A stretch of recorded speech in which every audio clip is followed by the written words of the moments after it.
Hello, everyone, and welcome to Mer Hersoner Podcast Season 3, Episode 5. I'm your host, Vic Aslanyan, and as always, I'm joined by my co-host, Mr. Mike Balian, where we discuss our great Armenian history, covering different eras, topics, and people. And events, too. Yes. Today's episode is about the life of Smbat Bagratuni from the end of the 9th century into 10th century. And oh boy, do we have a good story for you. Yeah, we do. Heroism. It involves everything. Betrayal, treachery, backstabbing. I mean, you name it is in this one, man. Yeah.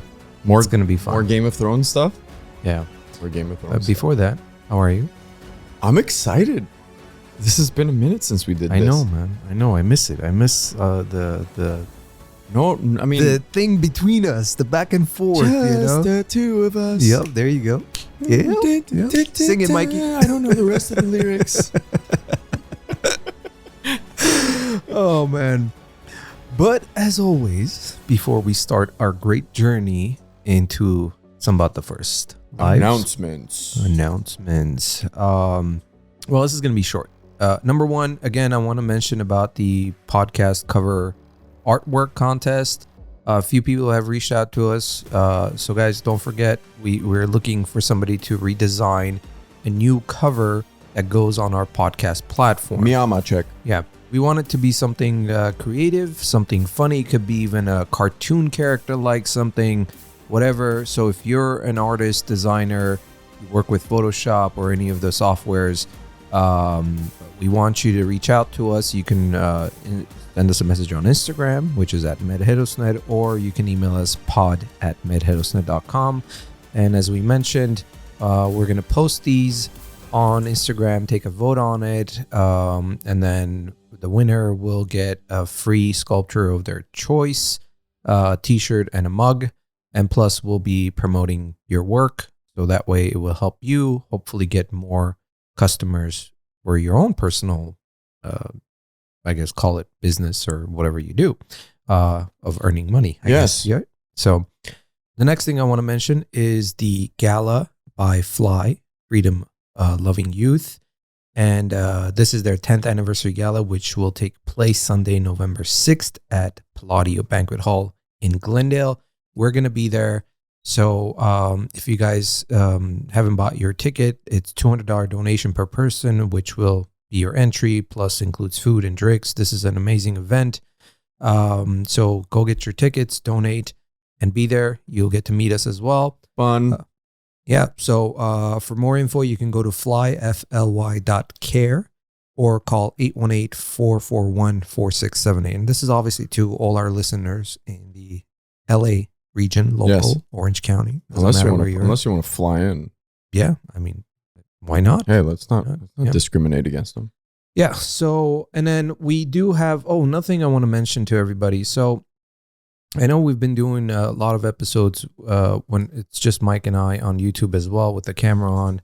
We decided to kind of turn that off because go incognito. Yeah. At end of the day, this is a podcast. And when we do it with the video, it takes a lot more with the editing, and not that I want to get lazy. It's just we are so busy with our lives, and we feel like it's not working with our platform, because even our listeners on YouTube, they put it in the background, they listen to it. So I don't think anybody wants to watch us talk. They don't want to look at our ugly mugs. Well, speak for yourself. I've been told. No, I'm just kidding. Yeah, all jokes aside, what we're going to do is, as we in the beginning was, the only time we'll have actual videos is when we do live episodes and we have actual guests joining us. Rest of the episodes will be on the podcast platform, and they will be on YouTube as well, but it'll just be the audio of it. There'll be some background pictures, and you'll get to hear us, and that's pretty much it. I think that's just the best decision right now with timing and our personal lives. It's a little bit much, and we're trying to get to everything at the same time with the research, the reading and preparing. So it's a lot of work. And I also want to thank everybody else who recently has joined our Patreon page. Yeah. Thank you guys so much. Thanks a lot, guys. Yeah, it really helps with the production cost, everything that we're doing. It's not much. So if you haven't joined yet, we encourage you to go to patreon.com/Mer Hersoner and become a member. And, it starts at $5 a month. So think of it as buying us a cup of coffee every month. Yeah. So that is it for the announcements. Besides that, we are going to dive into King Smbat I Bagratuni's life, everything he went through. It's a very interesting story. And, when we were going over the research and everything, man, I mean, yeah, it's a movie should be made about just this one itself alone. And I got to say, and it would be the first part of what's to come. I mean, it's amazing. So you guys will hear it, and I'm going to put this out there. Anybody who is interested in making amazing tell stories, director or a director, script writer, guys, yeah. these stories are amazing. So please reach out to us. Let's make something happen. Hope this sparks something in you guys. Yeah, the world needs to hear these stories. There's some of them have a sad ending, but still, it's just. And again, a reminder: we're not focusing just on the Armenian side of things. This is all sorts of angles from different, let's lack for a better term, enemies, foes, neighbors, right? Yeah. So there's so many different angles to this. Yeah. We're not just talking about Armenian internal affairs. Yeah. You're right. Yep. So, all right. So now, as we mentioned in our season 2, episode 23, which was devoted to the life work of Ashot Bagratuni in 885, Ashot I, that's what he was known, restored the kingdom of Armenia and was crowned as the first king of the royal dynasty of the Bagratuni.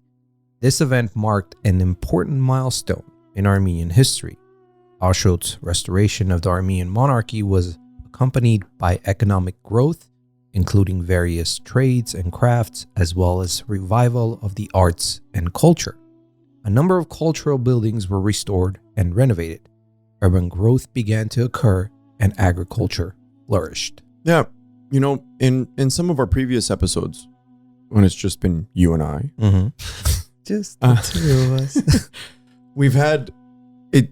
Not that I'm saying the history wasn't interesting, but it's almost like you can feel the lull with what happened after peak events in the late 5th century. Yeah. Right? Moving into the 5th or 6th century. Yeah. And it just kind of like, I wouldn't say plateaued. It kind of somewhat, we were taken over. Yeah, right. It was like being in the depression. Yeah, for a very long time, 300-400 years. 400 years. Even though we had Armenian emperors in the Byzantine Empire, but this was not the Armenian and we side still of things. did at this time. Yes, but this was not necessarily the Armenian side of things. Yeah. Now, concerning the Armenian highlands and the immediate area, things began to revitalize. Yeah. Right. So, in 1890, Ashot I was succeeded by his son, Smbat I, who ruled Armenia until 914 AD. Smbat I was crowned in the city of Yerazgavors, which was also known as Shirakavan. Therefore, the new king moved the capital of Armenia from Bagaran to Shirakavan.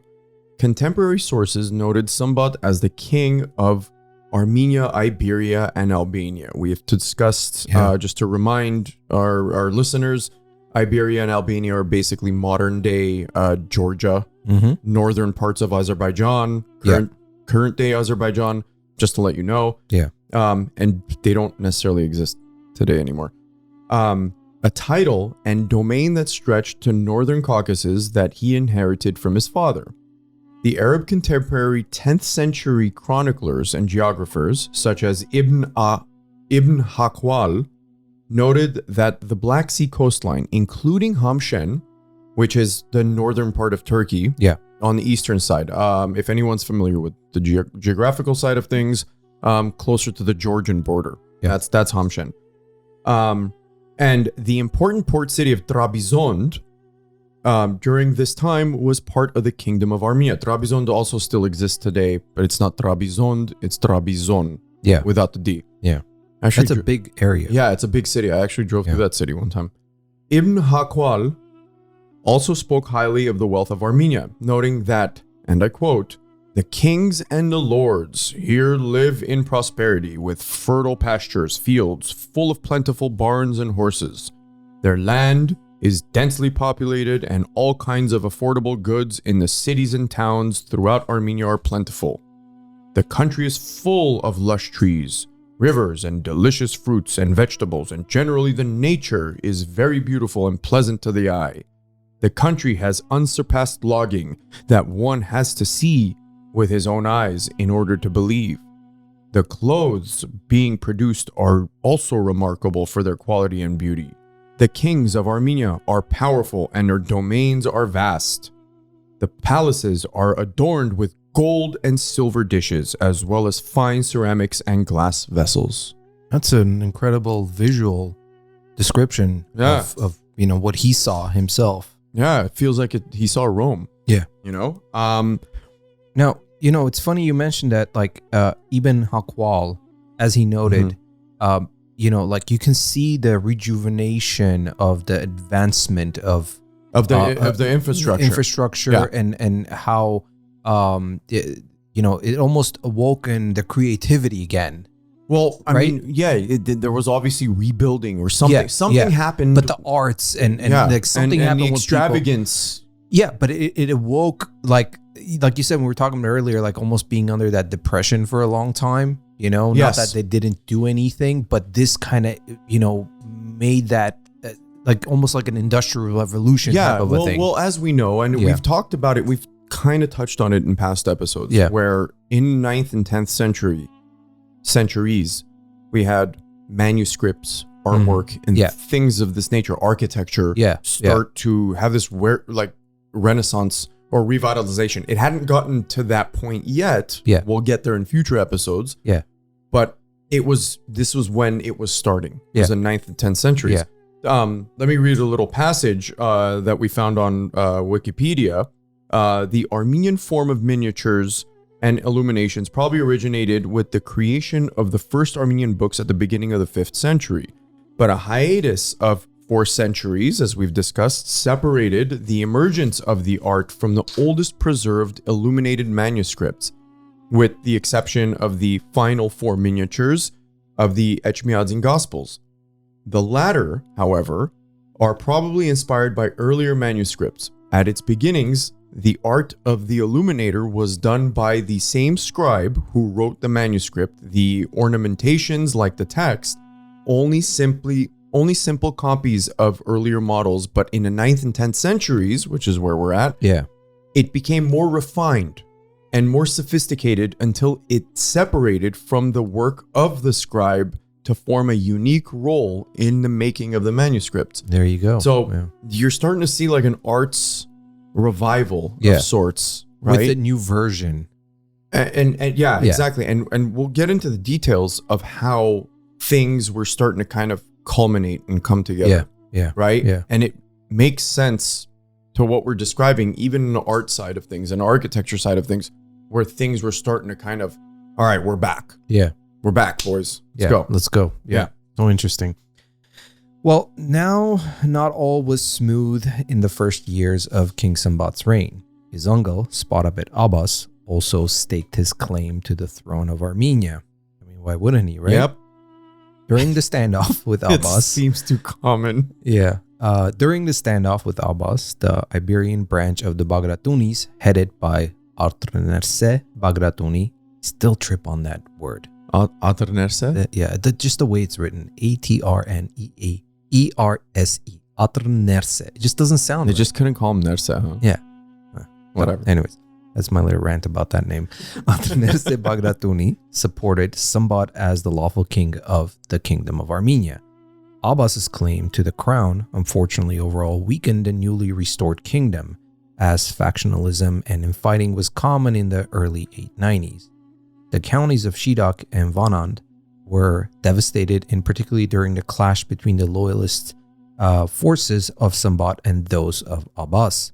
Unfortunately, these type of decisive factionalisms would also rear its head in the later decades of the Armenian kingdom, as various Nakharar houses like the Bagratuni, Sunnis, and a number of others would show their centrifugal tendency. There are those damn Nakharars again. Yeah. I'm telling you, those Nakharar houses, they... Yeah. And we're going to cover a little bit of that. We're gonna talk about how it really affected. But here you go. Now you have uncle and nephew. Yeah. Power struggle. Yep. Yeah. And there's your prelude. Yeah. And right? as we go on, you're going to see how Abbas's greed is going to really, really, really take a toll on what this kingdom could have been. Mm-hmm. And that, the thirst of power. It's such a... Yeah. I mean, really, like, how can you... Like, it's just an age-old thing. Yeah. It's not just with, our kingdoms of the past, but it's a thing all over the world. Yeah. And it's interesting how this also applies to our ancestors, Unfortunate. King Smbat, with the support of a number of Nakharars and Catholicus Georg II of Garni, was able to secure his throne in 892. Catholicus Georg II reigned as the Catholicus of the Armenian Apostolic Church from 877 to 897. The 9th and 10th century Armenian historian and later Catholicus Hovannes Drashkhanakertsi, or Catholicus John V, I prefer John V, by the way. Yeah. Who followed in Georg's footsteps, called him an honorable man. Catholicus Georg II was destined to be the one who anointed and crowned Ashot I in 885 as the new king of the restored kingdom of Armenia, as well as his son and successor, Smbat I. And that was an important thing. The way you had to be crowned. The order of things, and we'll get to that. Yeah. Consequently, it is not surprising that Catholicus Georg II completely rejected Sparapet Abbas's claim to the crown, reminding Abbas that the line of royal succession was not continued fraternally, but paternally, passing down from father to son. Now, knowing this, Abbas, what was his deal? Like, and this is just a speculative question. I mean, I know you don't have the answer. I don't have the answer. Yeah. I get it. Power grab. That would be your initial response. But what would make the succession of things? You know how, I guess, can we call it law? Yeah, well, it's just the way things were. Yeah, it's law. It's I mean, the only thing I can do is if I were to try to put myself in his shoes, was he probably felt that law is not just, and maybe he saw Smbat more of a weak person in his eyes. That's a valid point. And he tried to kind of see the opportunity to kind of maybe usurp, sell the idea, or he felt that he was more fit to be king. Everybody has their own vanity, the way they view themselves and everything. But the Catholicus in this instance, and I would imagine any other nation who had, the Orthodoxy or the Apostolic Church or whatnot in Christianity, knows the succession of things. Why would somebody, and again, this is a rhetorical question, I don't expect an answer, obviously, nor do I have an answer, but why would somebody think that they have next of kin, so to speak, just because he's his uncle, so obviously he might have been older. All right, well, I have stake to the throne. I have stake to claim the throne. Why? Why? When I was going over this, I'm like, dude, what's your deal, man? You know the order of things. I felt the same way. Yeah. Well, I mean, it's hard to answer that question. Yeah, it's just an interesting. It's an interesting thing to talk about because it's like number one thing I think would be ego. Ego would be the main, of course, a driver of for somebody factor. to go against rules and tradition and things like that, especially being a Christian country at that point where, Catholico, especially the one who is basically crowning you. They keep things in line. Yeah. So I don't know. Yeah. But Anyway, moving on. So only in the absence of a male descendant, there would be consideration given by the royal court to other candidates from the immediate family of the deceased monarch. Yeah. Deceased monarch. Yep. Right? So you had to go kill the guy, but he didn't. I wouldn't be surprised. Yeah. As we noted earlier, during this time, the Armenian Catholicoi, as the spiritual patriarchs of Armenia, who also played the role of supreme judges, as we were just discussing, not only establishing important judicial laws, decisions, and framework, but just as importantly, acting as reconciler and mediators between various Nakharat houses or between the Armenian king and other members of the royal house and aristocracy. Yeah. So we were just talking about it. Yeah. They are the, I guess, call it, let's be honest, the be all end all. Yeah. Right? The Judge Dredd of the situation. Yeah. Yeah. So knowing this with a boss goes back, again, full circle, not that any one of us have an answer. It's like, what's your deal, man? I don't know.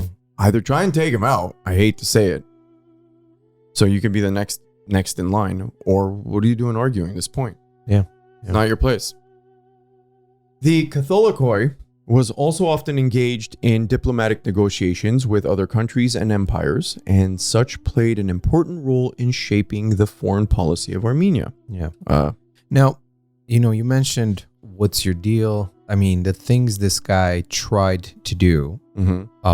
So, for example, Abbas actually tried to convince a holy man that was named Mashtots from Sevanavank. Yeah, not Mesrop Mashtots. Yeah.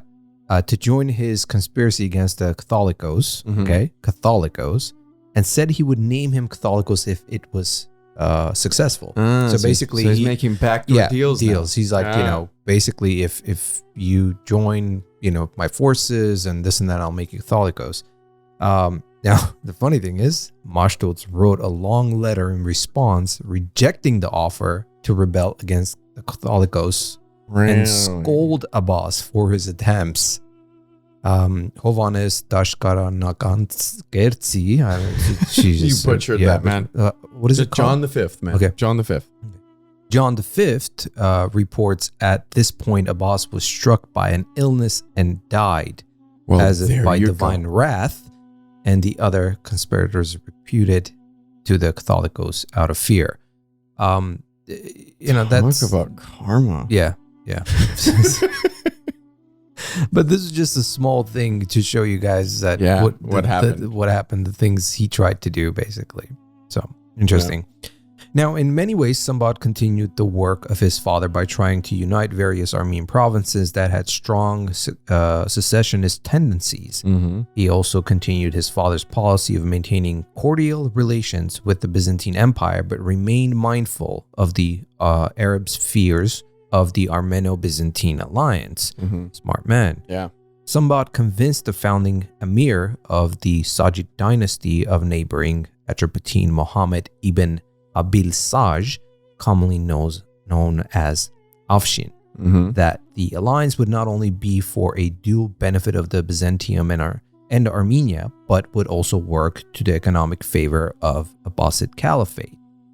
He was basically trying to say, hey, he's putting his pieces in place. Yeah, we're all going to thrive if we have, peace. We can be in the middle, help you guys out, Afshin recognized Smbat as the new king of Armenia and even sent him a symbolic crown that recognized his authority.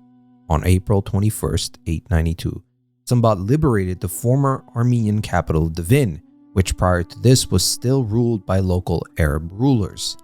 In some of these endeavors, Smbat received strong support from his cousin to the north, Adrenase, the fourth Bagratuni of Iberia. Unfortunately, only months after the liberation of Dvin, the city in 893 was hit by a devastating earthquake. The earthquake hit at night when the residents were deep asleep.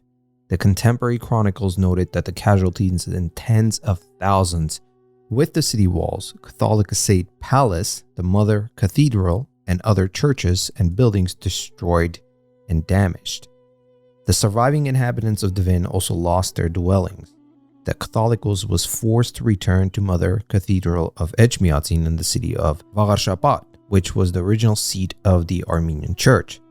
Smbat continued to liberate and unite Armenian cities and provinces to the restored Kingdom of Armenia, taking the Armenian city of Bartav, of the Utik province, Syunik, Nakhichevan, Yerenjak, Vagarashavan, Pasen, Apahunik, Ark, Taron, and was even contemplating liberating Armenian Mesopotamia. About that earthquake, Yeah. right? We found, I know you and I both did some very quick digging on Gogol. Yeah. And Gogol. And we found some information about that earthquake, and there was a little bit of info about it. Yeah, it's funny. I honestly thought we wouldn't find anything, but there's actually these geologists way back with this stuff, right? Yeah. So the 893 Dvin earthquake, occurred on December 28th at around midnight. It had a magnitude of approximately 6 and a maximum intensity of approximately 9. Yeah. Which is violent. Yeah. I guess maybe they have like a different way of measuring these things. Yeah. The Mercalli, what's called the Mercalli or Mercalli? Mercalli. Yeah, Mercalli intensity scale. Yeah. It destroyed the city of Dvin in Armenia, causing approximately 30,000 casualties. That's massive, man. Yeah. And you can imagine the buildings were probably, brick. Yeah, of course. Stone. Built, stone built and whatnot.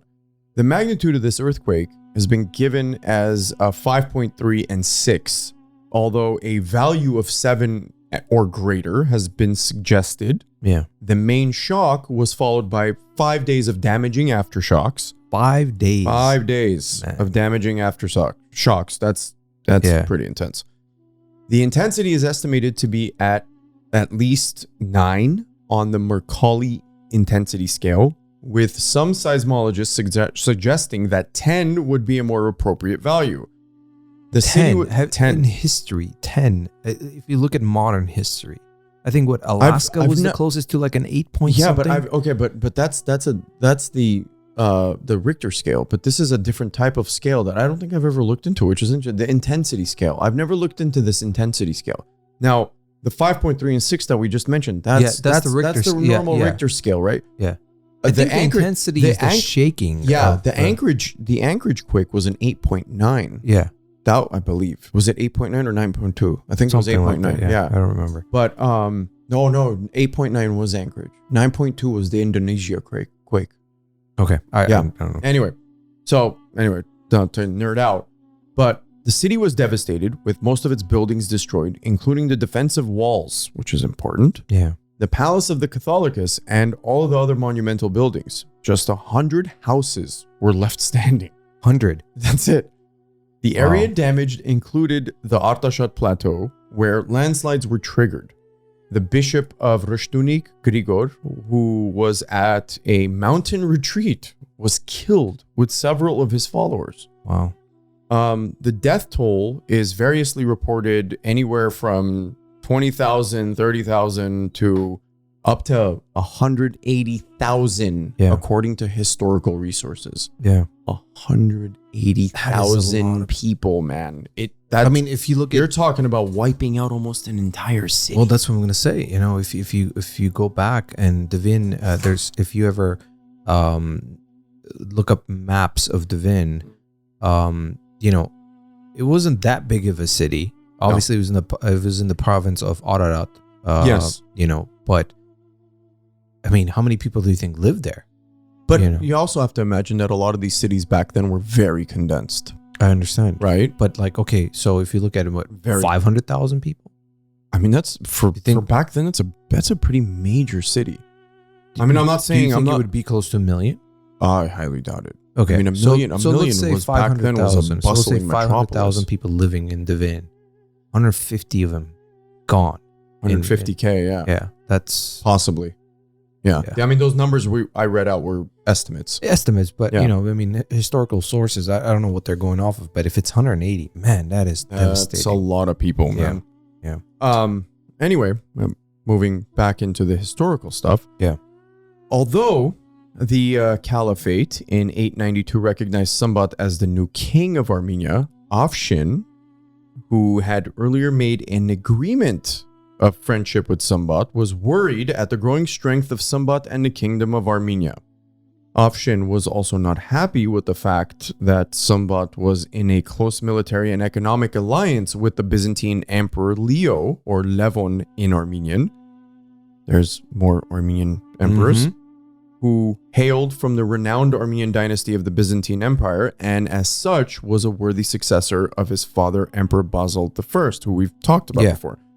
Although Smbat continued to maintain that Armenia can act as a bridge to bring the two warring sides, namely the Byzantine Empire and the Caliphate, closer together, the Sajid Emir continued to view the strengthening of Armenia as a potential threat. Yeah. Of course he did.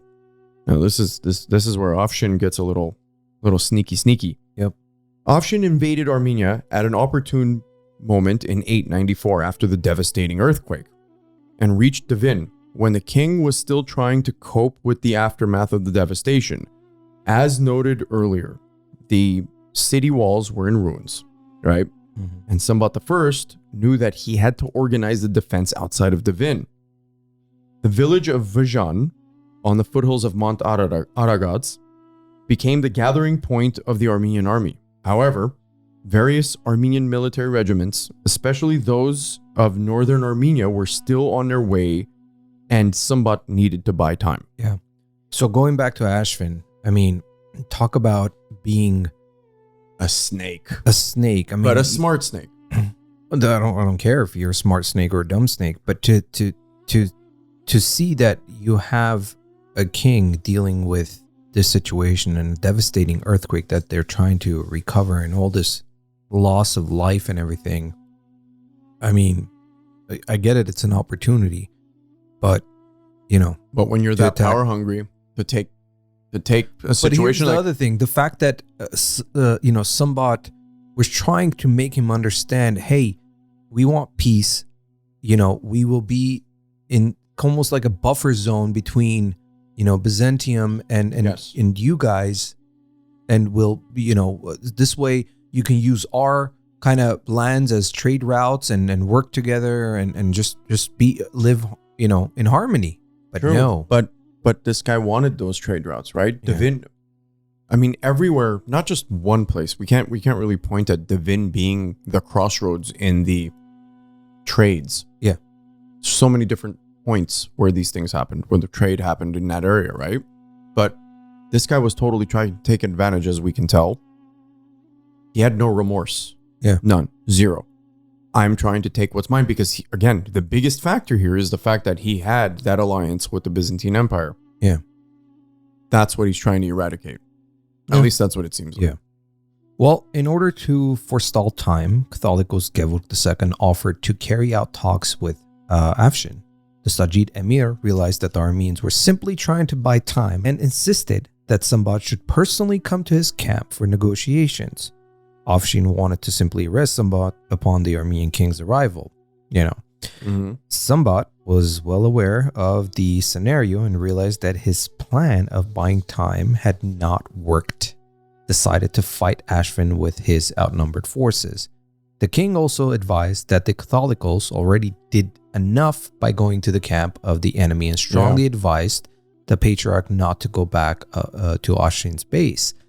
However, Catholicos insisted that he would continue his diplomatic mission and thus try to negotiate or buy some time for the Armenian side.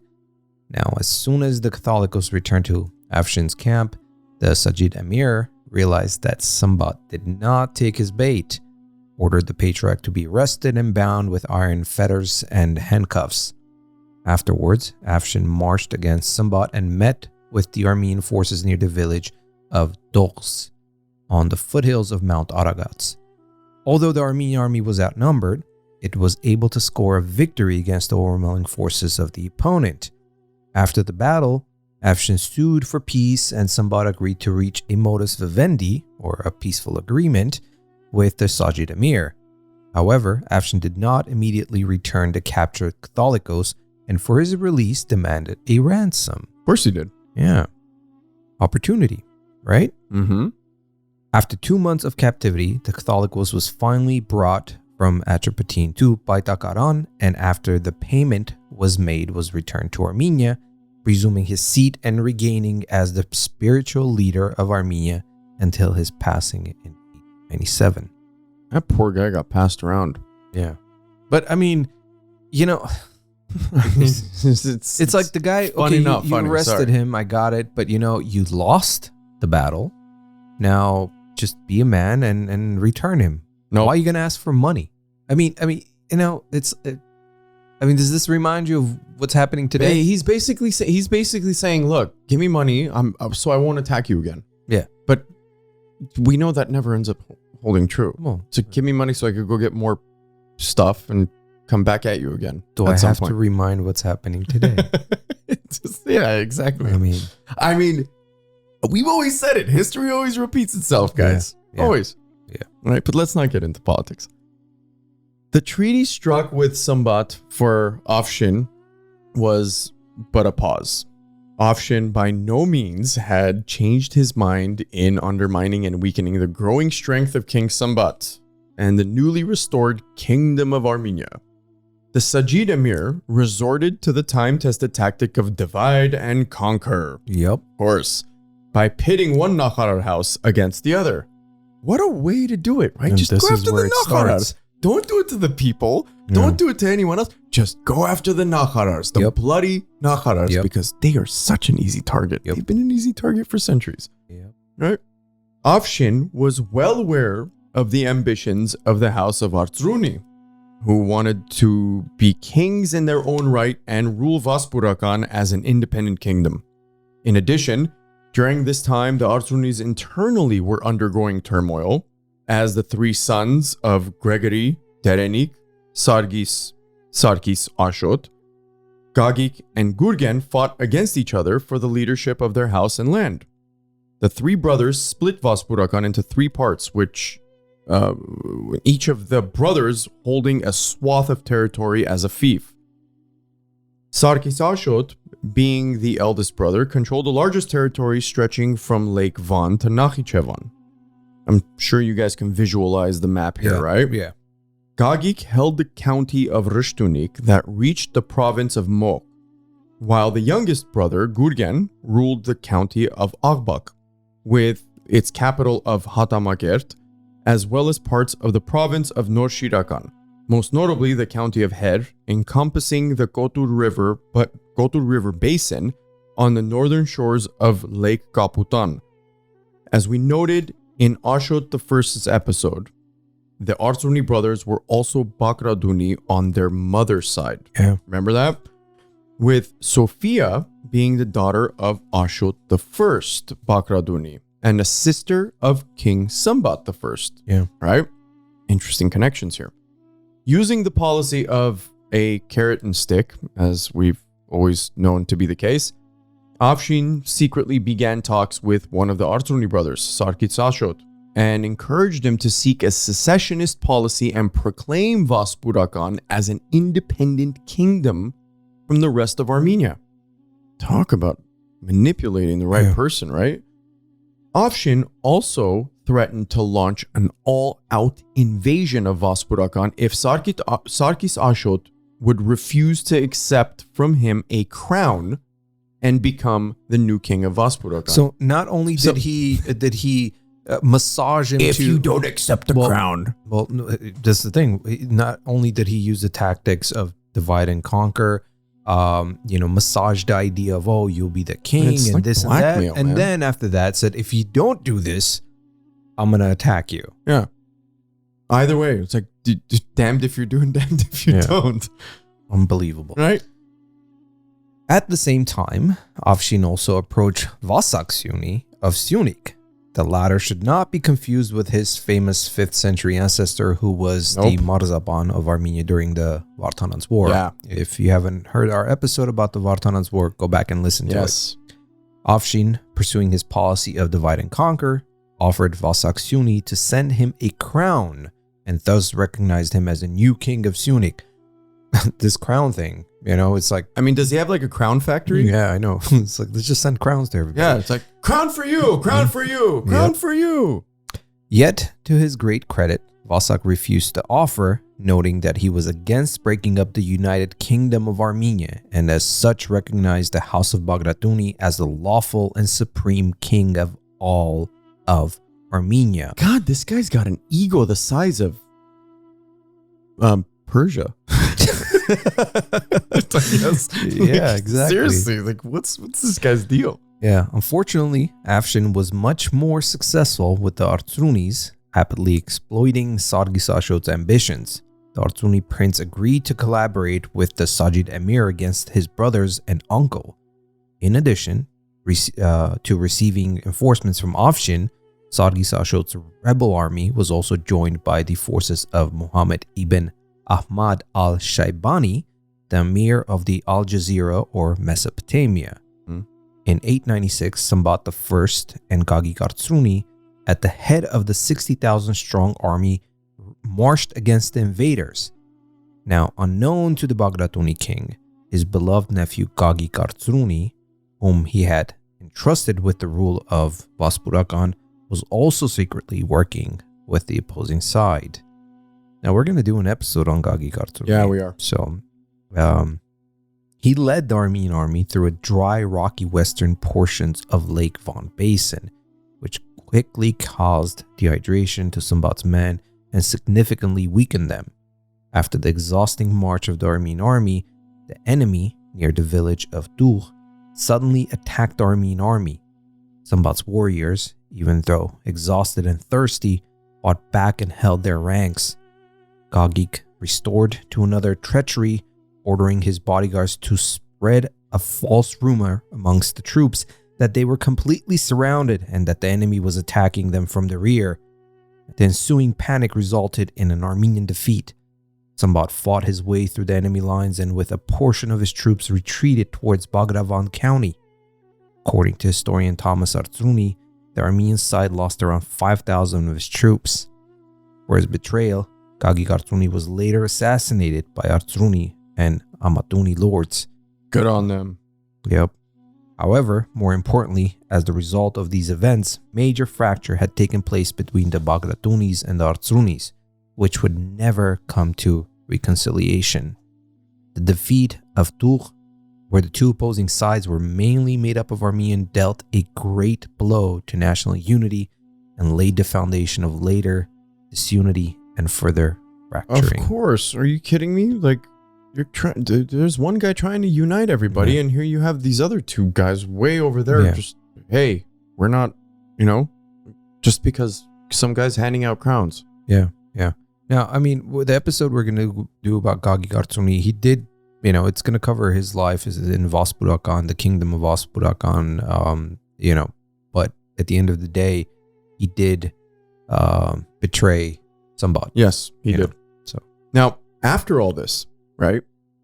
The power struggle between the two Artsuni brothers was still ongoing. Of course it was.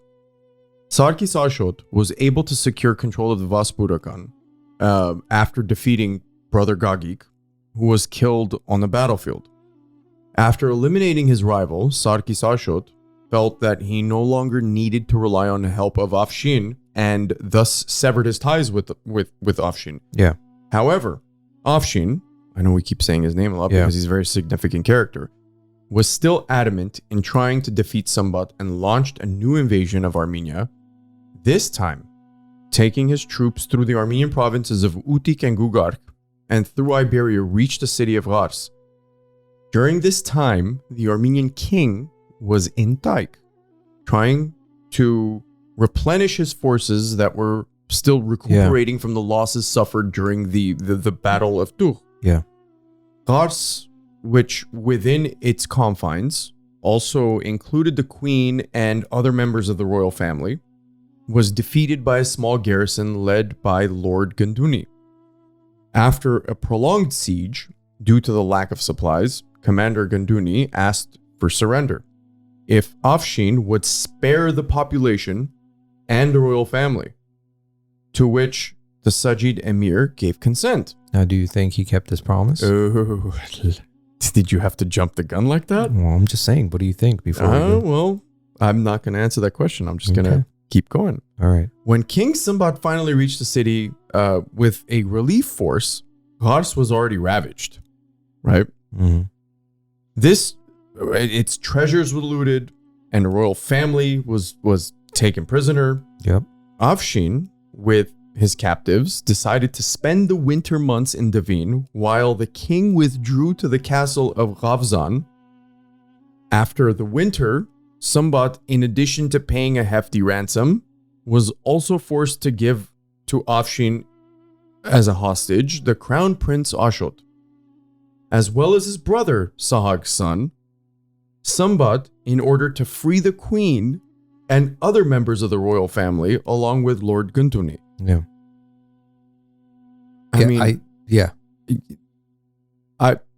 I can't even comprehend this. Yeah. It's like This is what a decision. Can you imagine? Is like a sports trade gone bad. But can you imagine Smbat sitting there? Okay, I know he wants to get the queen back, but now he has to give up his son, Ashot, and then his brother's son. Yep. Along with so much ransom money, gold and this and that. I mean, it seemed like a lopsided deal, but at the same time, there's so many pieces involved. Yeah, too many important pieces involved. Your family, you're trading family for family. But man, the queen for yours. Oh, yeah. Oh man, interesting. Yeah. So now in 899, Smbat proclaimed his cousin Atrenarse again. There's that name. Yeah, the fourth Bagratuni as the new king of Georgia, personally crowning him during the majestic ceremony. This attests to the suzerainty of the Armenian Bagratunis over the cousins ruling Georgia, according to John V. John V. I cannot say that. Hold on. I need to say this. It's a mouthful. Yeah. God, that might be that might be the longest last name I've ever seen in my life. Yeah. Okay. Anyway. Well, that guy. Smbat summoned Atrenarse Bagratuni to Armenia and crowned him the king with great glory and proper ceremony, outfitting him with armor befitting kings. Yes. Afshin used this as a pretext to launch a new invasion of Armenia, claiming that only caliphs were allowed to proclaim new kings. All right, buddy. This guy had a fixation. Yeah. In 900, the Sajid Emir launched a new invasion and was able to ravage some of Armenia's countryside. However, his campaign was unsuccessful, as in 901, an epidemic spread through the ranks of his army. Some scholars have suggested that it might have been an outbreak of cholera, killing most of his soldiers as well as Afshin himself. I had to drum roll that. Don't we have a drum roll in here? It's about time this fool died. Yeah. Well, it doesn't get better after this. I know, but still, it's like, God, get rid of this guy. Smbat the first was able to retake Dvin and free the crown prince Ashot. He got his son back. Yeah. I mean, like I said, it's about time this guy. I mean, can you imagine everything that he did and then he just dies from a disease? I mean, sorry, but it's not even an honorable death, No, it was just like guy was crossing the street and got hit by a horse and buggy. Yeah, died or something like. Sorry, so something stupid. Yeah, like he was trying to conquer empires, and then he got the flu. Crossed the dirt. Oops. All right, moving on. Yeah. Okay. In 901, Afshin, God, there's his name again, was succeeded by his son, Devdad ibn Muhammad, as the new emir of Atropatene. Devdad was not interested with continued hostilities against Smbat I. I mean, the guy saw his dad pretty much, But it's interesting how he just was not interested in that.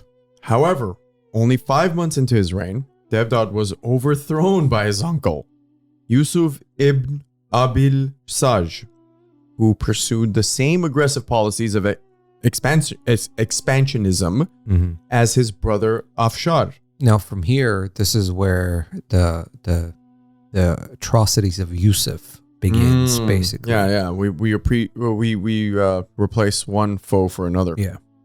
Yusuf, remember that name, with a large army through the Armenian provinces of Baytarakan, Utik, and Artsakh, invaded the county of Shirak. Smbat I, expecting Yusuf's army to go through the passes of Ashotsk and Tashir, had stationed troops here.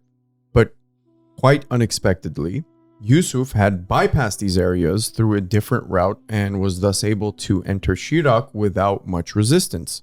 However, Yusuf did not clash with Smbat and marched directly to the unprotected Dvin, whose massive walls, as we noted earlier, were still not rebuilt due to the subsequent virtually constant war and turmoil. Yeah, there was no time. Yeah.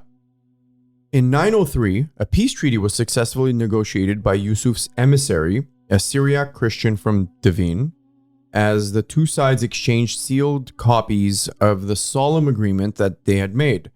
Yusuf offered the Armenian king lavish gifts and asked for nominal recognition of his suzerainty along with a symbolic annual tribute. You're asking for a lot, buddy. Yeah. Which was to be decided by Smbat himself. That's kind of awesome. Atropatene Emir's mild terms and placating of Smbat was due to the fact that he wanted to secure his rear, as his growingly independent policies were greatly resented by Caliph al-Muqtafi. Smbat I, in order to buy time, agreed to establish peace terms with Yusuf. However, this in turn created resentment on the part of the Caliph. Nevertheless, during this period, King Smbat, as attested by Hovannes Drakhanakertsi, that guy, John V, that guy, was able to build a number of new churches and important edifices throughout Armenia. Yeah. I think he was trying to kind of put his pieces in place here. But, when we're talking about covering his rear, he also had the Caliph that was not happy with him. They really wanted to take him out. Yeah. So, yeah. And it continues from here. So, during this period, of course it does. Yeah. It never ends. Guys, it's over. Yeah. During this period, Smbat I, as the head of the senior branch of the Bagratuni royal family, had to deal with the ongoing conflict between Iberia and Abkhazia. As was noted, the former kingdom being ruled by the junior branch of the Bagratunis, as both kingdoms were also under the suzerainty of the Armenian king. Abkhazia, by the way, is in the northern part of Georgia, if anyone can visualize it. It's still around. Yeah. And it's literally on the border of Russia and Georgia, little south of Sochi, if you guys can visualize the map on the eastern side of the Black Sea. Yeah. It's important because we're going to be mentioning this a few times. Yeah. Can they Google it? They can Google it. Okay, we'll Google it. King Constantine III of Abkhazia, although a relative of both Smbat and Atranerse Bagratuni, refused to recognize the authority of Atranerse IV of Iberia, and in 904 conquered much of the kingdom. How many Atranerses were there? A lot. In order to check Constantine III's advance, Smbat I came to the rescue of Atranerse. Constantine was defeated and captured by Atranerse during the turning Constantine over to King Smbat. Constantine was held as a captive in Ani, but as a royal and relative of Smbat was given an honorable treatment. This is where I don't get this. In 904, Smbat freed Constantine III, recognized him as the lawful king of Abkhazia, and even wed his daughter to Constantine. Yeah. Hovannes, the guy, wrote John V. John V. Drakhanakertsi. Just say it. Can you say it? Draskanakertsi. Just say it. I got used to it. Draskanakertsi. There you go. I can say it, but I just don't want to. Just say it. It's awesome. It's too much. Hovanes No. Draskanakertsi. Okay. Why can't we just go Hovanes? I love him. Draskanakertsi. Inchi? Chemuzum. Miatasa. Miankame. Chemuzum. Please. No. So he wrote back to Hamar he wrote, Martes. Smbat dressed Constantine in royal robes, placed on his head a golden crown studded with pearls, and girdled his waist with a golden belt set with gems. Oh. He also equipped him with a proper things necessary for traveling, and putting under his command an army, sent him to his kingdom. Wow. What a way to send somebody off. What a way to send somebody off, yeah. With these steps, Smbat was hoping to cement an alliance of Armenia, Iberia, and Abkhazia against the Sajid Emir. However, Artanerse was not supportive of such a move. This in turn created friction between Smbat and Artanerse. Meanwhile, by 908, the conflict between Caliph al-Muqtaf and Yusuf had intensified. It's interesting how he was trying to solidify the northern part of the kingdoms. Yeah. Because this is all, Iberia, Abkhazia. Yeah. This is all northern, or like even north of what's current day Armenia. Yeah. Like we're talking about what's now Georgia. Well, I mean, all I can think of is Artanerse was either jealous that he didn't get to marry Smbat's daughter, because, I mean, at the same time, they were all pretty much kings, right? Mm-hmm. Or sub-kings, right. whatever. So, I don't know. The Caliph threatened Armenia with an invasion if King Smbat would not provide an auxiliary force to the Caliph army that was preparing to invade Atropatene and once and for all deal with the rebellious Yusuf. Although Smbat was not looking for a renowned conflict with Yusuf, in order to avert a possible war with the Caliphate, sent a small detachment of 1,000 cavaliers to the Caliph's army. However, that year, al-Muqtafi suddenly died, and his successor, al-Muqtadir, recalled the troops and made peace with Sajid Emir.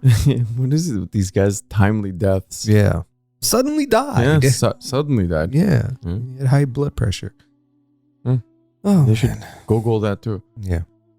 Yusuf, in turn. Is it Yusuf or Yusuf? Yusuf. I think Yusuf. Yeah. All right, pretend you're somebody from that part of the world. Would you say Yusuf or would you say Yusuf? I don't know. I'm not part of it. I'm just, can you just pretend? Okay. Damn it. Pretend that I'm from Iran? From that part of the world. Like, would you say Yusuf or would you say Yusuf? I don't know how they say it. Is it Yusuf? Okay. I'm just saying. How would you say it as an American? Yusuf? Yusuf. American Armenian. Let's correct that. Or Armenian American, I should say. Anyway. Yeah.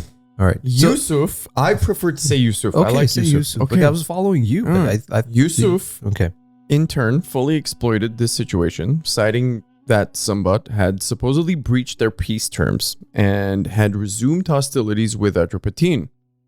The reign of Caliph al-Muqtadir, which lasted from 908 AD to 932 AD, marked further weakening of the Abbasid Caliphate. Yusuf took full advantage of the situation to strengthen his position and that of the Sajid dynasty. The Sajid Emir continued to view Smbat as a dangerous rival, and in order to defeat the Armenian king, once again deployed the policy of divide and conquer. Was that like something that was? I mean, it's like it might be the number one rule of like the art of war. It's like in the bottom drawer. Nothing was working. It's like, nah, I don't think so, man. I mean, you have to really understand. Think about even modern day divide and conquer. You divide anybody who's not. No, but what I'm saying is like how these guys kept falling for it. I mean, it was obvious. By this time, it's been used so many times. Okay. Well, we can say that about modern situation. Divide and conquer is just a strategy. I get it. Yeah. Yeah. But how would you approach that? We don't have the details. How would they approach this? How would Yusuf or anyone else approach the divide and conquer strategy? Like, well, we saw earlier. He went after the Artunis, right? He went after one of the sons. He exploited that situation. What I'm saying is most of the time, if you're using this tactic towards Nakharars or sub-kings, whatever you want to call them, it's obvious. You know, if somebody's come from your so-called enemy lines, comes to you and is offering you all this stuff, as obviously that is the strategy. So for these guys to keep falling for it is just, it's... Well, we don't necessarily know if they fell for it. Well, what do you mean? I know. We'll get to that. But what I'm saying is, you have to be a strategist, right? Like if you're going to use that tactic of divide and conquer, you're going to figure out creative ways to use divide and conquer. Who are you going to go after? Which individual is the weakest point? Who, what, or which faction, which family that has power? Weak or greed? That's your weakest point. Yeah. Greed can be your weakest point. Of course. So you have to see that in that person. So Yusuf obviously must have been well versed with the ongoings of the United Kingdom of Armenia, as we'll talk about soon. All right. Continue. So, playing on the long-standing rivalry between the Bagratuni and Artsuni rivalries, as we were just talking about, as he's probably going to exploit, Yusuf, like his Sajid predecessor, Afshin, promised Gagik Artsuni to recognize him as the new king of Vaspurakan. There you go. Yes, there it is. Argument settled. If Gagik would take up... Jesus. If Gagik would want to take up arms against none other than Smbat Bagratuni. Yeah. The Armenian king wanted to prevent the disruption of Armenian unity, as this would most certainly bring forth the secession of Vaspurakan from the United Kingdom of Armenia. So, Smbat offered the position of Zoravar Hayots Metzats, which literally meant, and I quote, the Grand General of Armenia, to Gagik Artsuni. The Grand General was the standard bearer of the Armenian flag, of the army flag, and as such was the right hand or the second in command after the Sparapet, or the supreme commander of the army. A position that during this time was, by the way, held by Smbat's brother Shapu. Yeah. Smbat also promoted Gagik's younger brother, Gurgen, to the rank of governor. However, Gagik was not happy with Smbat, due to the fact that the Armenian king took the city of Nakhichevan from the Artsuni control, and in exchange for securing the support of the house of Syuni, ceded the city to Smbat Syuni, which inadvertently drove Gagik Artsuni into Yusuf's arms. See, this guy was from a line of tacticians. Yeah. Crowns for you, crowns for you, crowns for you, crowns for you. Yeah. Literally, it seems like it's continuing. Well, I mean, Smbat obviously, did this for the purpose of trying to unite, but obviously Gagik Artsuni didn't see it that way. But that's again, I think that's where the. But again, what's interesting about all of this is, an outsider is promising you power when you have an internal union, right? Why is the outsider having so much influence on you? Well, I mean, you know what I mean? Isn't that obvious? But again, this is about uniting your own kind. And now somebody from the outside is promising you a crown or whatever the case is. But here's the thing. You also have to understand that these Nakharars, if it's power hungry, we get it. We get it. They're power hungry. As much as, I feel like there's always, in movies when you watch, you have all these Nakharars or whatever you want to call them in let's say in the monarchs, right? They look at you with okay, you're the king, but they are dying to somehow overthrow you. Sure. Even if you united. Sure, of course. There's always, and I feel like that's in not just Armenian history, throughout history, with Roman history, the English history, it's always like that. And I don't know. But I mean, what strikes me the most about all of this right now is you have an outsider, a non-Armenian individual that sure has power in his respect, promising you all this lavish stuff. And he's promising you a crown, which is causing division amongst your own people. Right? Are you trying to say, why would you do that? That's as an exactly. Armenian? Yeah. Exactly. Well, that's your own kind. I'm sticking to the realm of our own kind. So you're looking at it from the way you were raised, the nationalism or patriotism. Yeah, you inside could call it right? that. You could call it that. So back then, do you think people had that same feeling? I'm sure they did.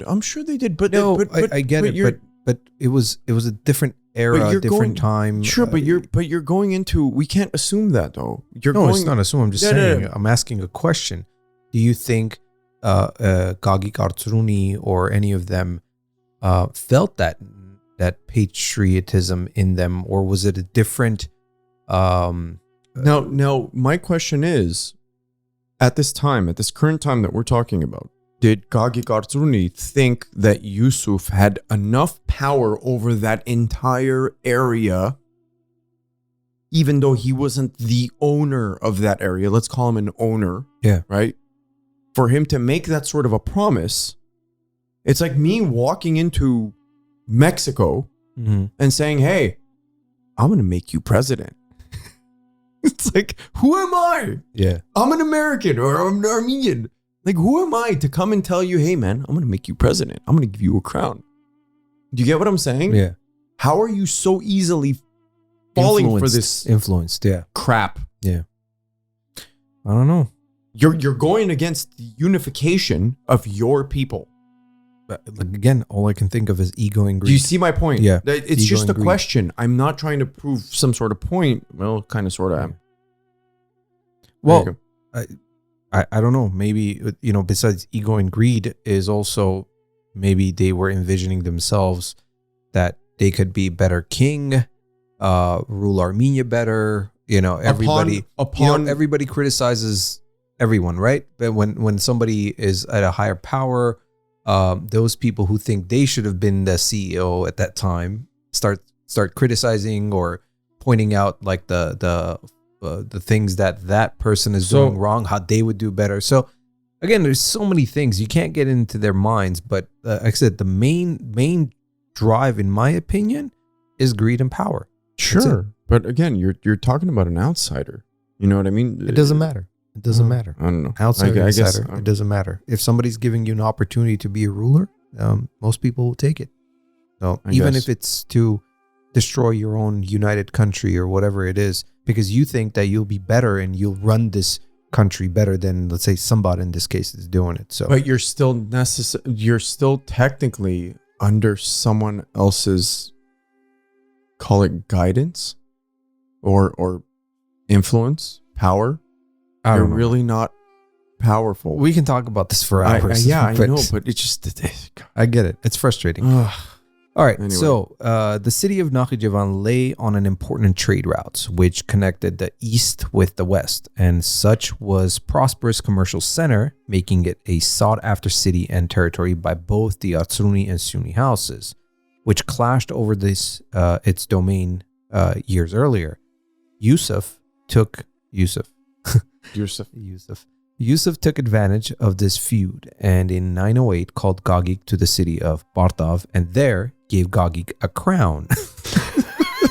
See? Oh my God, this guy had a factory. I mean, he had a crown factory. Yeah. Mass production. The anonymous continuator of historian Thomas Artsruni wrote that Yusuf placed on Gagik's head a crown of pure gold, embellished with pearls and precious stones, clothed him in a robe embroidered with gold, and girdle and sword shining with golden ornaments. Gagik was then seated upon the magnificent horse, and soldiers in full armor flanked the newly crowned king, while the sounds of drums, trumpets, horns, flutes, lyres, and harps shook the camp of the caliph's army. If I had a time machine, I'd go back to this time period and go steal like 4 crowns from him. In pure gold and pure pearls gold. and whatever they are adorned with, and just come back to this time. Let me know when that machine's ready. Hey man, You're coming with me. Yeah, of course, that's what I'm saying. Let me know you're what's coming right. with me. According to historian Leo, the Artsruni were first mentioned in the cuneiform inscriptions of the Kingdom of Ararat as one of the kingdoms of the Nairi Confederation that were united by the kings of Ararat into a central Armenian kingdom with its capital in Van. As such, the Artsruni and many of the Nakharar houses mentioned in the classical Armenian sources held to at least the times of Kingdom of Ararat, if not earlier. Should go back to listen to those episodes. According to Leo, the ancestral fief of the House of Artsruni in ancient times was centered in the county of Greater Aghbak or Metz Aghbak in Armenia. The Artsruni house later expanded and included most of the province of Vaspurakan in its domain. Yeah. That was just a quick description of history of the you know. And so Yusuf, you didn't keep saying Yusuf? I'm gonna stick to my guns, man. All right. Yeah. And so Yusuf proclaimed Gagik Artsruni as the king of the new kingdom of Vaspurakan, which was carved out from the central kingdom of Armenia. Not surprisingly, Catholicus John V, that guy, who reigned from 897 to 925 and played an important role in the consolidation of Bagratid Armenia and also wrote an important primary source on these times entitled The History of Armenia. Nice title. Condemned the fracturing of the United Kingdom of Armenia. Would that be considered the UK? UK? Well, Gagik Artsruni, from his mother's side, was the grandson of Ashot I Bagratuni, as we've talked about this before. Yeah. And this step was interpreted by the Bagratunis and other nobles and members of clergy as an act of betrayal. Yep. The Catholicus also noted that unlike Ashot I Bagratuni, Gagik Artsruni was crowned by an Islamic emir without the subsequent approval and blessing of the supreme patriarch of the Armenian church. And I have to stress what I'm saying, because this is the order in which way things worked. Yes. Right? Yeah. Okay. Can't change it. I got a little heated there. In order to establish a legitimate royal house, the Armenian king had to undergo a rite of royal investiture that was performed by the Catholicus himself and was regarded as a quintessential step for a legitimate Armenian kingship.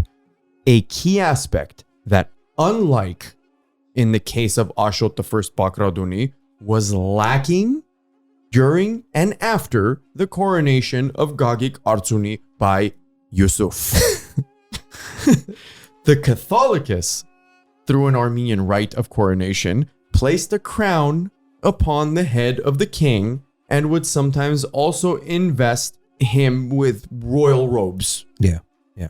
Okay. There you go. There you go. You made your point. Yes, I did. Okay. Thank you. You're a little angry right there. I am, because people don't follow the rules. Yeah. Follow the rules, people. Follow the rules. Yeah. Okay. And sign up for Patreon. All right. So after 908, the UK, or the United Kingdom of Armenia, the UKA, was established by King Ashot I Bagratuni, was greatly undermined. For the subsequent decades, the Bagratuni kings would try to restore a more centralized and fully united kingdom of Armenia, but their efforts came to nothing. In fact, Armenian unity further destroyed in the subsequent years as the splintering of Armenia into three other kingdoms, with the Kingdom of Kars, or Vanand, established in 963. This is kind of jumping into the future. Yep. And Kingdom of Dashid Roget, or Lori, established in 979. Both of these kingdoms were led by the offshoot houses of the Bagratuni dynasty. Interesting, right? Yes. Bagratuni dynasty still. In 982, the Kingdom of Gardam Parisos was established on the territory of the Armenian province of Artsakh and Utik, only to be annexed by the neighboring kingdom of Dashid Zuraket in 1017. In 1020, the House of Sunni also established the Kingdom of Sunni, on the territory of that important Armenian province. This centrifugal current was an unfortunate tendency that was also common to the Kingdom of Greater Armenia more than 500 years earlier. Yes, it was. Which ultimately led to the downfall of the once mighty kingdom in 428. Talked about that. Yes, we have. Thus, when the Bagratuni kingdom of Ani fell and was annexed by the Byzantine Empire in 1045, we'll get to that in future episodes, the fracturing of Armenia and the disunity of its aristocracy was once again one of the reasons for such an unfortunate course of events. It's like history just constantly. It's the same thing over and over again. The loop. Yeah.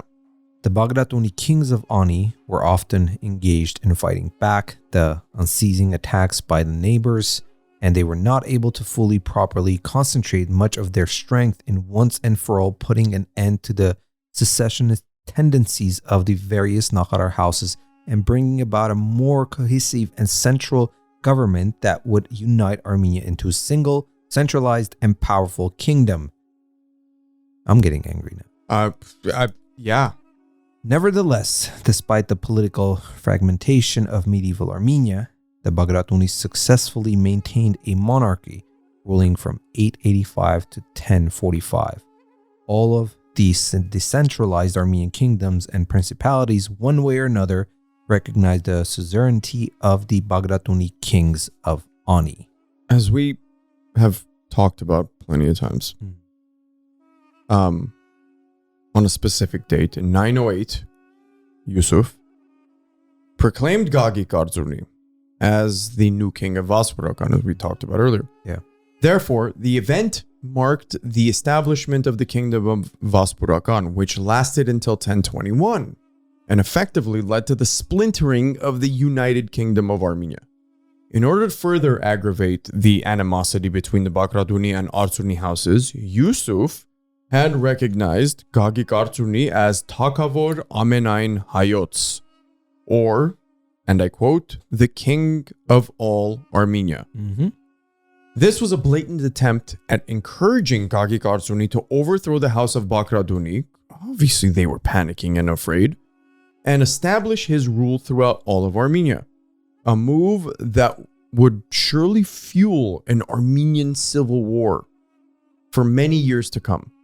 After 908, Gagik Artsuni became the ally of Yusuf against Smbat Bagratuni. Catholicus John V, cue it, that guy, who often played the role of peacemaker between Bagratuni kings and their rebellious vassals, and frequently went on diplomatic missions to Armenia's neighbors, once again offered the king to go to the court of Yusuf to try to mediate a peace deal. However, Yusuf refused to listen to the Catholicus and even had the patriarch arrested and kept as a hostage. In April of 909, when the Armenians were celebrating Easter, Yusuf's large army entered Armenia from Atropatin. Of course. In Nakhichevan, Yusuf's already significant army was reinforced with the army of the brothers Gagik and Gurgen Artsuni. Yusuf and his allies decided to first and foremost attack Smbat Syunik. The invaders wreaked havoc throughout Syunik, causing all sorts of destruction. King Smbat's army, after inflicting heavy casualties on Yusuf's troops, gradually withdrew to Gugark and Taik in northern Armenia. Yusuf was unable to destroy the Armenian army, and as the winter approached, decided to once again withdraw to Dvin and spent the winter months there. It was like this getaway. Yeah. You had to have plan B, plan C, plan D, right? At Dvin? You still had to have all those plans. In the spring of 910, the hostilities resumed. Yusuf from Dvin sent against the Bagratuni king detachments that were mostly made by fellow Armenian soldiers of the army of Gagik and Gurgen Artsuni. God, these bastards. By this time, Smbat I was already in advanced age. He was older. Yeah. And thus the king was helped in waging the military campaign by his two sons, Ashot and Musher. The opposing armies met near the site called Dzgnavajar in the Nig county of Ayrarat province. It seems like Smbat's getting older and older. There's a couple retreats that, I mentioned, right? It doesn't get, I hate to bring some prelude into this, but it doesn't get any better from here. But at the same time, you can't blame the guy for looking out for the safety of the people, which I'm making an assumption here.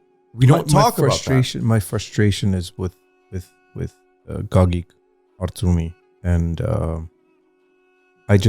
part of me is like, I don't even want to do the episode about him. But we have to. You read this, and a lot of people, as you guys are listening to this, first of all, we go over this multiple times, and to understand what we're going to be reading and talking about, it kind of hurts. When you read this multiple times, you are invested, visually as well, because you're envisioning what's happening here, and it just hurts. Yeah, it just hurts seeing this happen. But it's unfortunate. Some of the stuff we talk about, both of us get a little passionate about. Even though it was what 1,200 years ago. Yeah, and what really gets to me is like this. So far, what we've covered about our history and what we've talked about, it's this loop that we are constantly stuck in, and it's all because of these Nakharars. Mm-hmm. It's all because of the Nakharars, and for centuries, for centuries upon centuries. Yep. So, the Armenian side took the initiative and attacked the unsuspected opponent's forces that were resting in their camp. However, during the ensuing battle, the warriors of Savordi clan of Utik, which made up a significant portion of King Smbat's forces, withdrew from the battle, taking with them as a captive crown Prince Ashot. Again, another betrayal. Yep. Prince Musher was also surrounded and captured. Yusuf ordered the killing of Prince Musher, along with a number of other high-ranking Nakharas that were captured during the Battle of Dzgnavajar.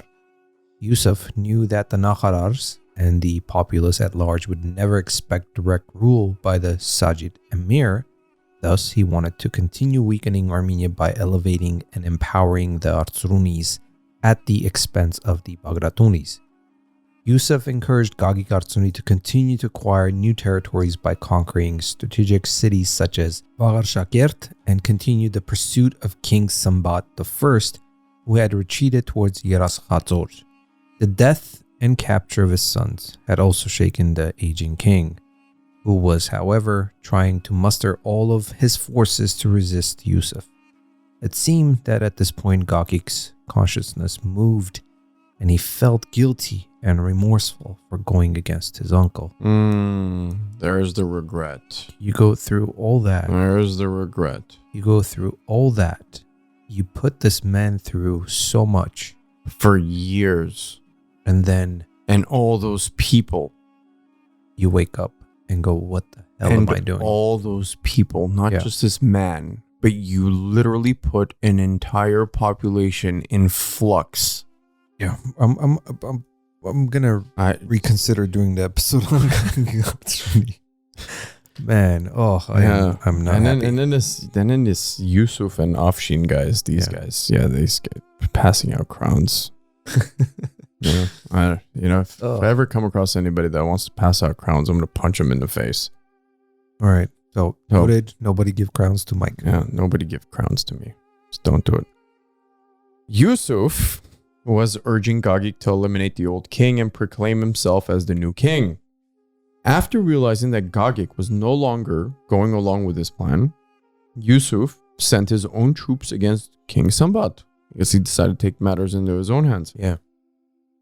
Who had made a stance at the renowned castle of Artakers, where over 500 years earlier was defended by the wife of King Arshak II, Queen Paransem, and their son King Pop. Yeah.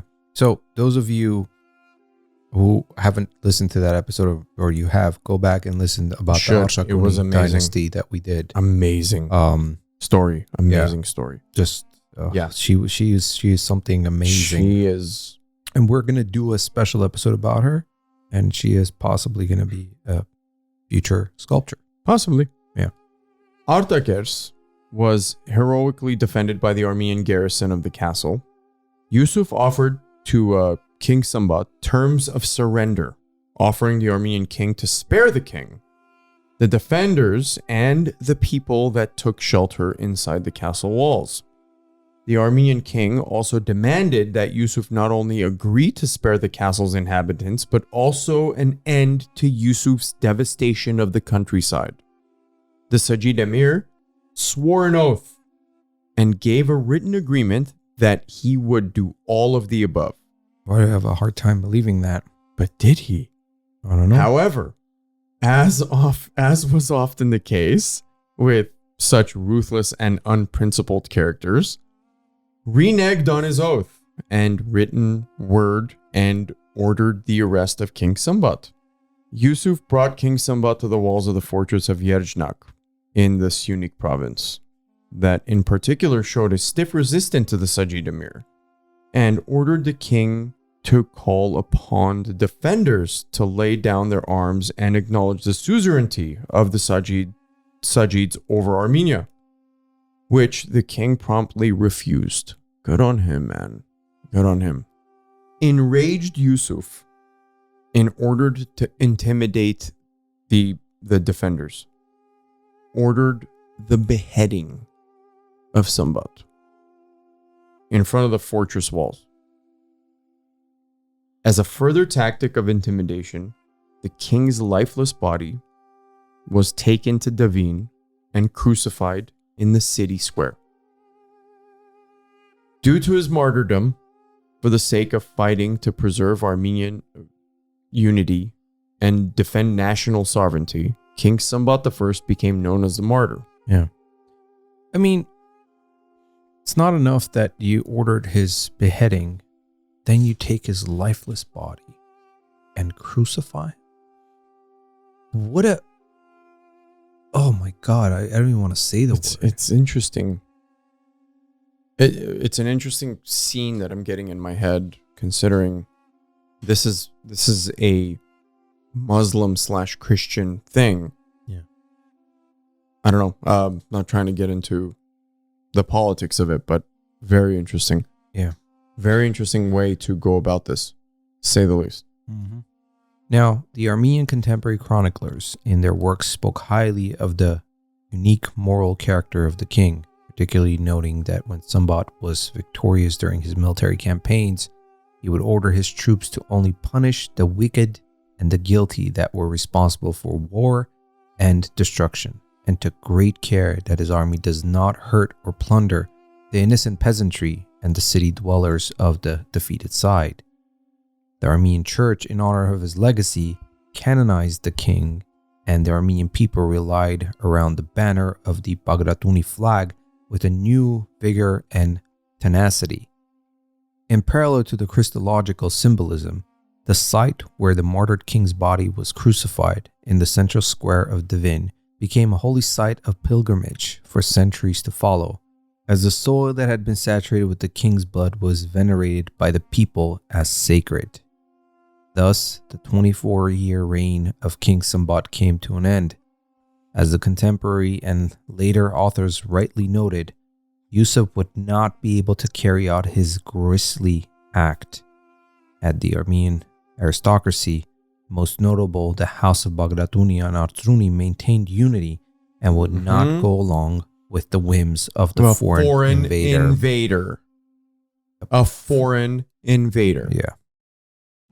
Goes back to what I was trying. I mean, I'm not trying to prove a point, but I kind of am. Yeah, but it's a little bit too late, A foreign right? invader. Yeah, but I mean, what got to one family.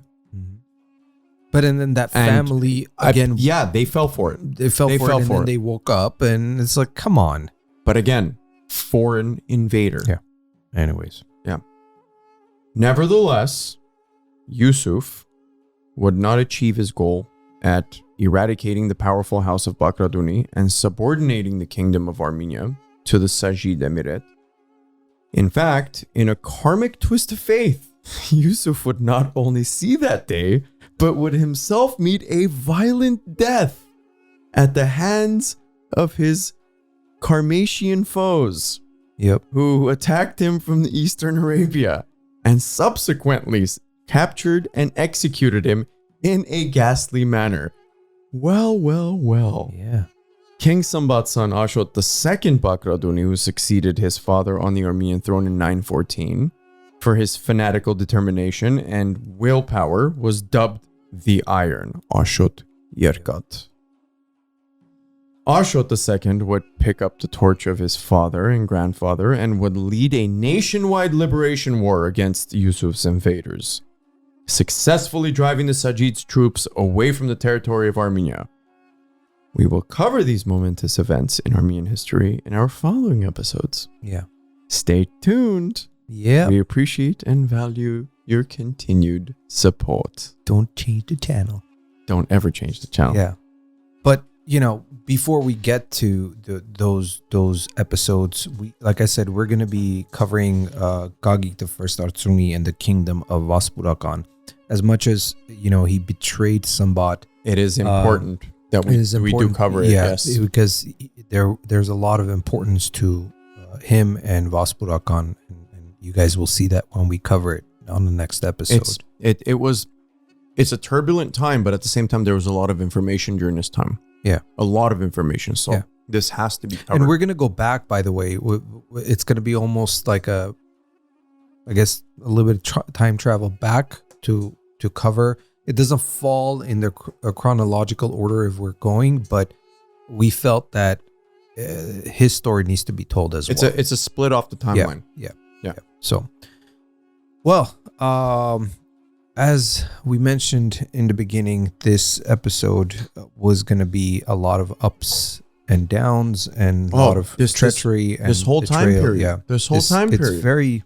The 9th, 10th, 11th, 12th centuries are absolutely insane. Yeah. Absolutely insane. Well, hopefully you guys enjoyed this and learned something. We are... when we read and discuss this, as you can tell, we're very passionate about it because it's, that's one thing about history. When you read these and you're like, could they? Like, how is this possible? The what ifs. And it's, it sometimes gets to you. It and does. As you got angry. I got angry. We controlled our anger somewhat, but I got angry when I was, doing the research with you. Yeah. So, but anyways, this was the episode. Hope everybody enjoyed it. Thank you very much for joining us. Like I said, next episode we'll be covering Gagik the First Artsuni and the kingdom of Vaspurakan. We also do have some guests coming up. We will announce those dates on the next episode. We'll have a couple of lives back to back, and those will be on YouTube, and then the audio version will be uploaded up on our podcast platforms. Besides that, as always, follow us on Instagram, which is at Mer Hersoner. Become a Patreon, support the show, which is patreon.com/Mer Hersoner.